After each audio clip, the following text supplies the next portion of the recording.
mungkin bagi ciwi-ciwi yang awalnya emang hidup sendiri terus tiba-tiba tinggal sama mertua, ternyata mertuanya galak gitu, itu bikin tambah pikiran ya. Jadi psikologisnya tambah berat kayak gitu. Dan semoga kita mendapatkan mertua yang baik-baik guys. Amin amin.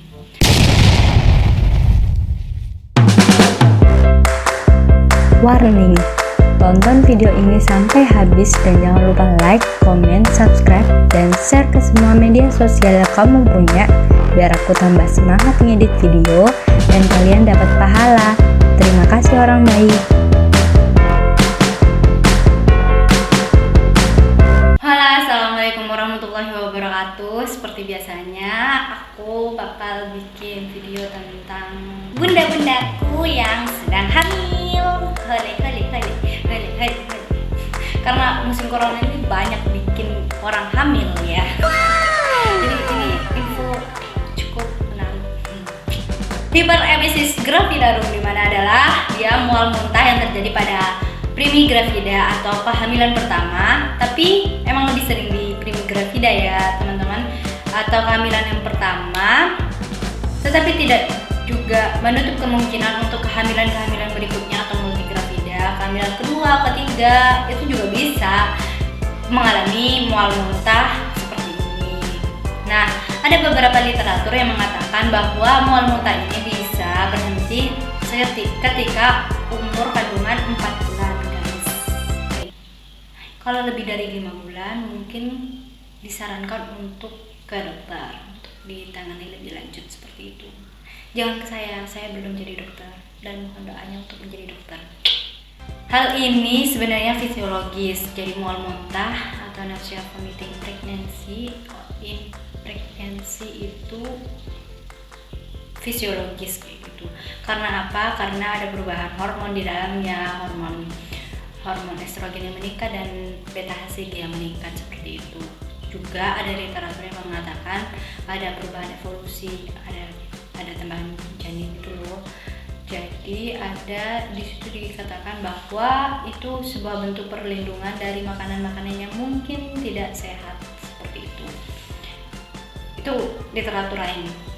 Kemudian juga ada dari faktor psikologis di mana mungkin ada tambahan stresor ya. Mungkin bagi ciwi-ciwi yang awalnya emang hidup sendiri terus tiba-tiba tinggal sama mertua, mertuanya galak gitu, itu bikin tambah pikiran ya. Jadi psikologisnya tambah berat kayak gitu. Dan semoga kita mendapatkan mertua yang baik-baik guys. Dan mungkin psikologis yang kayak kehidupan rumah tangga ternyata berbeda dengan kehidupan sendiri, atau ternyata hamil itu tidak enak kayak gitu-gitu. Itu faktor psikologis yang bikin kalian stres dan bikin kalian tambah kayak gitu entah. Itu karena faktor psikologis kayak gitu. Jadi ada beberapa faktor itu. Tapi kapan sih saya nih harus ke dokter? Nah, itu kan biasanya yang bunda-bunda bertanyakan. Iya. Jadi di sini aku memiliki sebuah kuesioner, bukan kuesioner dari salah satu jurnal EBM level 1A. Dia itu mengatakan membagi dengan cara kuesioner, di mana kuesionernya itu seperti ini. Set. Nanti aku gimana editnya coba. Jadi berdasarkan itu kuesionernya dengan judul susah guys, aku harus baca. Pregnancy Unique Quantification of Emesis and Nausea.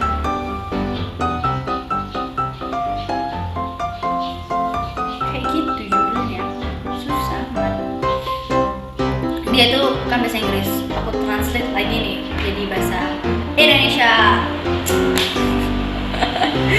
Jadi dari situ didapatkan pertama dia, dalam sehari berapa lama Anda merasakan mual dan sakit perut? Itu ada rentangnya dijawab. Pertama, poin untuk skor 1 tidak pernah sama sekali, tidak sering lah kayak gitu. Terus habisnya itu ada yang 1 jam atau kurang, itu poinnya 2. dia 2-3 jam.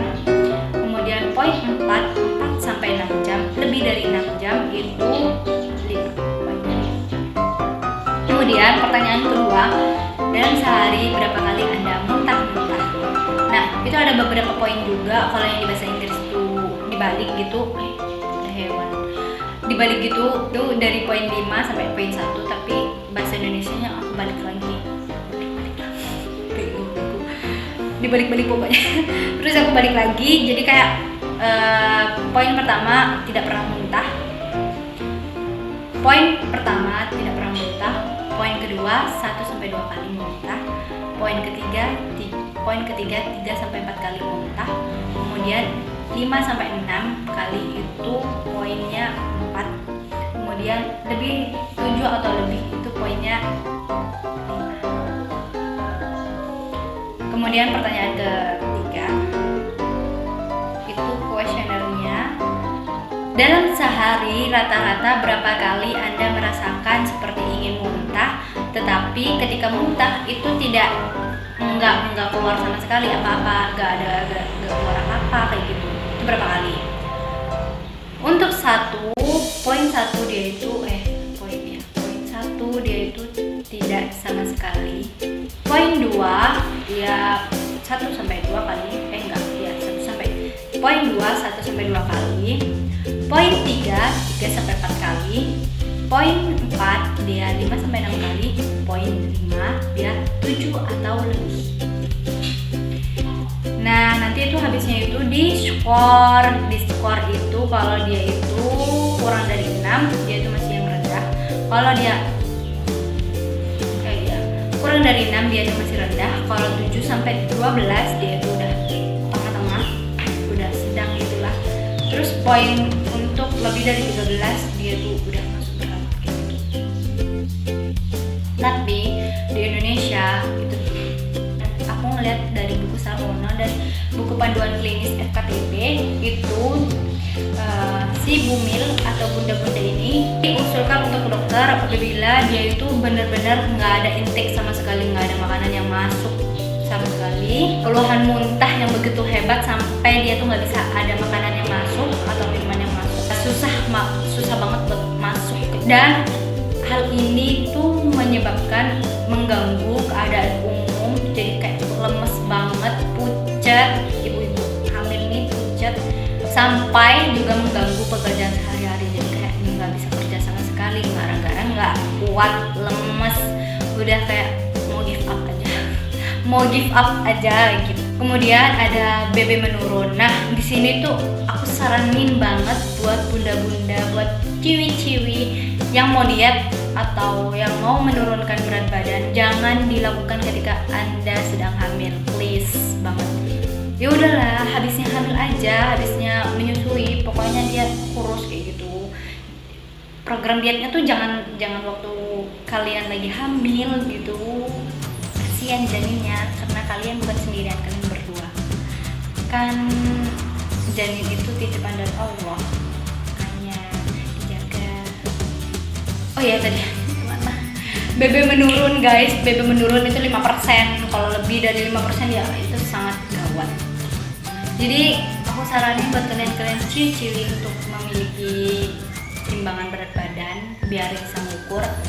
Jadi penurunan berat badan ini dari sebelum hamil ke hamil, kok nambah orang di dalam perut, malah BB-ku berkurang ya kayak gitu.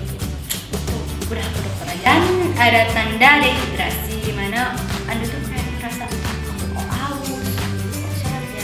haus, kok pipisku berkurang, kayak gitu. Tuh udah tanda-tanda dehidrasi, udah kalian ke dokter aja kayak gitu. Kemudian ada summer atau demam. Kalau udah masuk ke demam atau summer itu udah ke dokter aja. Nyeri perut serta lemas. Nah, tadi tuh sebenarnya yang aku jabarin itu secara luas ya. Kalau yang dibaca dari buku panduan klinik yang FKTP sama buku Sarwono itu dibagi menjadi 3 tingkatan. Cuman aku tidak memaparkan di sini. Ini secara garis besar untuk bunda-bunda yang lagi kehamilan muda dan kehamilan pertama itu untuk ke dokter seperti itu. Jadi kalau mau baca silakan baca, ada 3 tingkatan. Next, tata laksananya itu sendiri ada medikamentosa dan ada non medikamentosa. Aku gak bakal bahas tentang medikamentosa karena belum ranahnya, dan aku tidak ingin bunda-bunda ini membeli obat sembarangan. Ingat ya bunda, ada obat yang ternyata teratogenik atau dia itu bisa membuat janinnya cacat. Karena apa? Karena kandungannya itu tidak baik untuk janin, tidak bisa kayak gitu, nggak kuat gitu, atau bahkan bisa membuat keguguran. Jadi please banget kalau lagi hamil itu jangan minum obat sembarangan, konsul dulu ke dokter seperti itu. Dan di sini aku nggak bakal bahas atau maparin tentang obat gitu. Aku bakal membahas tentang non medikamentosa.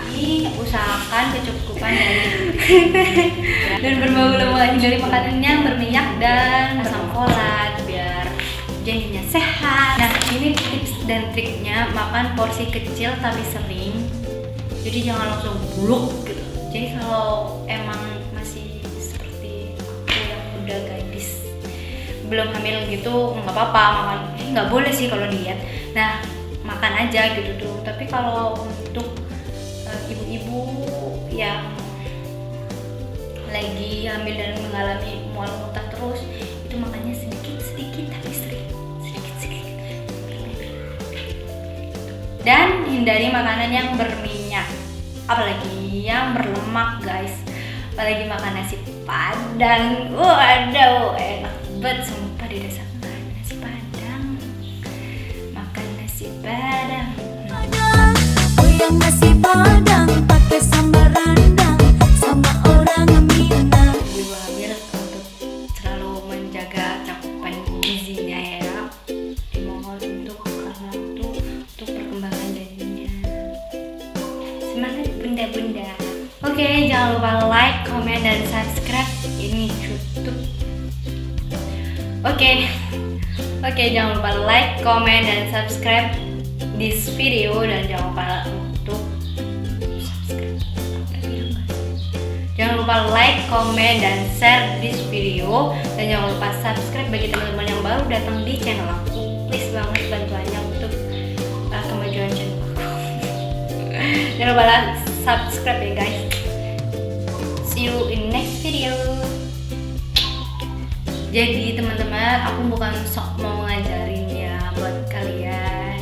Aku bukan sok mau ngajarin, cuman aku nge-review materi yang sudah aku pelajarin gitu. Jadi bikin aku semangat lagi untuk belajar seperti itu. Bukan aku sok, dan ini bukan berdasarkan klinis karena aku belum terjun langsung, dan sebagai anak koas aku juga belum masuk sama sekali ke rumah sakit dikarenakan musim corona ini. Jadi aku belum masuk sama sekali ke rumah sakit. Dan karena itu aku mereview sebuah literatur, mereview sebuah jurnal, buku yang aku rangkum dan aku sajikan kepada kalian, bukan berdasarkan klinis. Jadi kalau kalian punya jurnal lain yang mungkin aku tidak membaca karena aku sangat sedikit minim jurnalku, jadi bisa juga kalian untuk komen di kolom komentar kalau kalian mau berbagi, sharing. Dan buat teman-teman yang lagi hamil dan mengalami ini, please banget buat komen di kolom komentar apa yang kalian rasakan, biar kita sama-sama wanita saling mengerti. Alhamdulillah, terima kasih telah menonton video ini sampai selesai. Kalau kamu suka, silahkan pencet tombol like, comment, subscribe, dan share ke semua media yang kamu punya. And see you next video.